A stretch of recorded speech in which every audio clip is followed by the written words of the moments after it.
as well. It was a wonderful first start to the evening, a real privilege. So I suppose Marek suggested that I just say a few words about what Maintenant does and my thoughts on translation and translatability as an idea. And then I think myself and 4 other poets are going to read just a short set of excerpts of poetry that has been translated from different languages into English to kind of represent our tastes and how translated poetry has affected our practice as poets. The Maintenant series, as Marek mentioned, kind of has a focus purely on contemporary European poetry. The main reason that was kind of instigated is because I thought, in the same way that Polish poets have kind of the shadow of this great communist post-Second World War generation over them, so the influence of poetry in translation on the UK is somehow distilled and ossified into the same generation.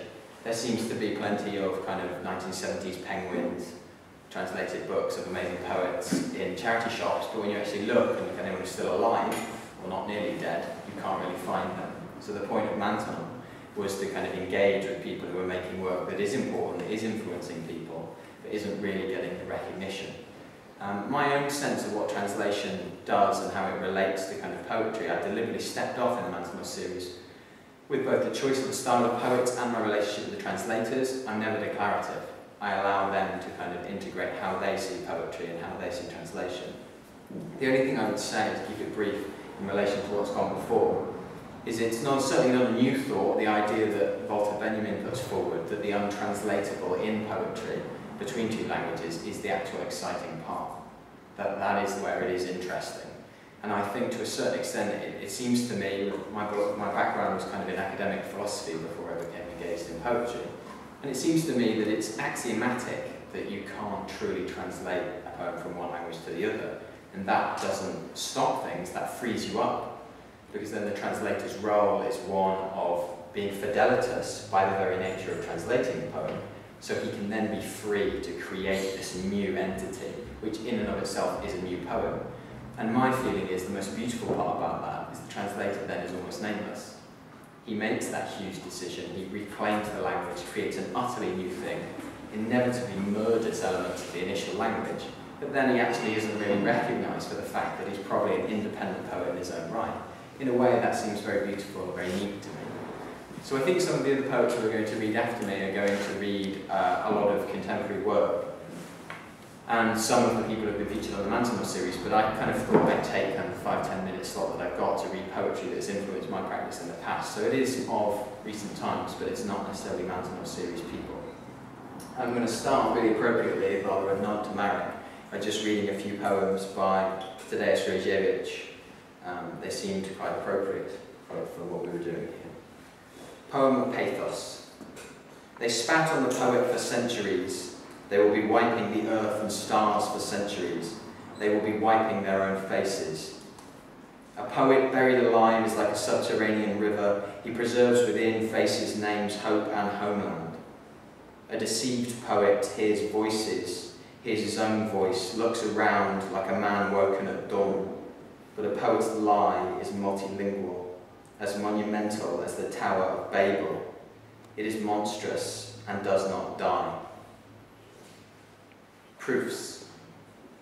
Death will not correct a single line of verse. She is no proofreader. She is no sympathetic lady editor. A bad metaphor is immortal. A shoddy poet who has died is a shoddy dead poet. A boar bores after death. A fool keeps up his foolish chatter from beyond the grave. That's the Polish poetry that's influenced me, not the wordy stuff that Marek was. One of my favourite translators is a Scottish translator called David Burnett, and this book called Transfusions kind of represents what he calls transliterations, which is quite a common term rather than translations. He basically just took a huge variety of French poetry from across 500 years and then just changed almost everything about it. So that if you speak French, but I don't, what people have told me, you can barely even recognise the poems. And to me, these are the best translations of these poems that I've ever read, because they're so beautiful and unique. So I'm just going to read a few of David Burnett's transliterations. This is Diana, which is originally called Jealousy, by Tristan Lamite. No way, she says, no way. And death to see her naked in the bath, and wearing only what she pours. A god at least could see her there, the talent she strips off, and leer and be the one eye she steps in. It maddens me to think of it, to have her each way and do it from head to toe, each inch, each hair.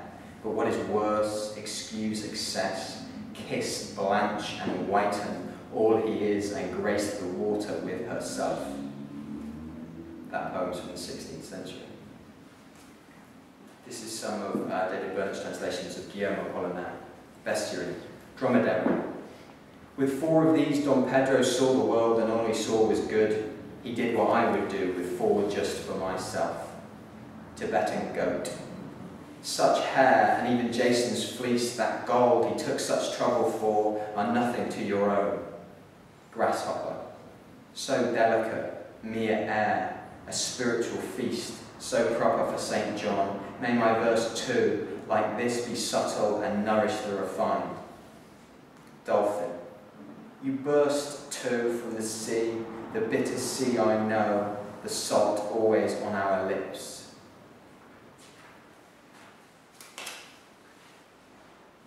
And this is also by Apollinaire. Sundays and weekdays too, beside the shore, the empty boats lie moored and bump against each other now. And I see Maupassant, shirt sleeve, the artist stripping off, the girls with good tits and a laugh, and the boats make me sad. I think one of the big things that kind of inspired the Maintenant series was looking at how British poetry around the turn of the century, early 20th century, completely seemed to change course because of Ezra Pound's kind of broken translations of Chinese poetry, his desperation to get away from the kind of heavy, weighted, structured Victorian sense of what British poetry was, and this kind of cat-handed way of approaching it by stealing the simplicity and the aesthetics of Chinese poetry, which completely changed the course of British poetry and his influence over the following 100 years. And I think the fact that people don't really make that connection, as if somehow British poetry or English-speaking poetry just continued without this sudden inception of international translation, is often overlooked. So to kind of tip my cap to that, I'm just going to read a few of Kenneth Rexroth's translations from the Chinese. This is from Tu Fu. Tumult, weeping, many new ghosts, heartbroken, aging, alone, I sing to myself.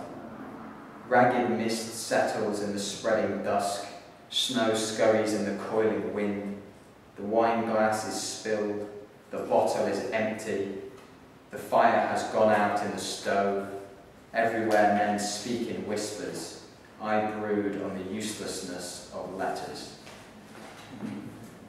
And to finish, I'm going to read something that is contemporary. It's a Mexican poetess called Coral Bracho, and it's translated by Forrest Gander, who's done a lot of work with Spanish language poets in the Maintenant series. And it just represents, I think, how a poet's relationship to a translator can really affect the tonality of the poem. Coral speaks fluent English and worked really close with Forrest on this. And I kind of saw the variations of this poem itself change and become more and more aggressive in the English tone from what the original Spanish tried to do because of her relationship to English and the influence of America on Mexico. So this is called On Contact Opens Its Indigo Pit.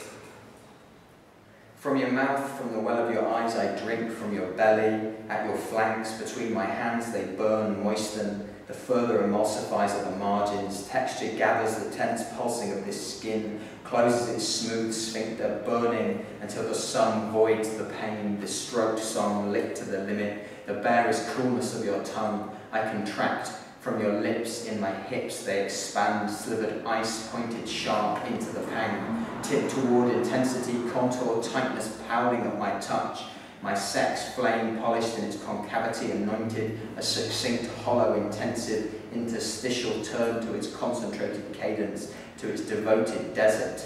From your mouth, from the overflowing shadows I drink, from your crotches, your palms, the burning between my thighs condenses a twitching slow fever, your magnetism between my lips, quiet ivy resin, lit liquid silica, my moistness melts and conjugates plexus, briny warmth, sensitive pulp pressing this penetrable tin pan, this knot, this vulval excess, I'm seeking the sure volume that unsettles me, the tensity, the unquenched heat stuffed in, overwhelming me, freeing me with its friction.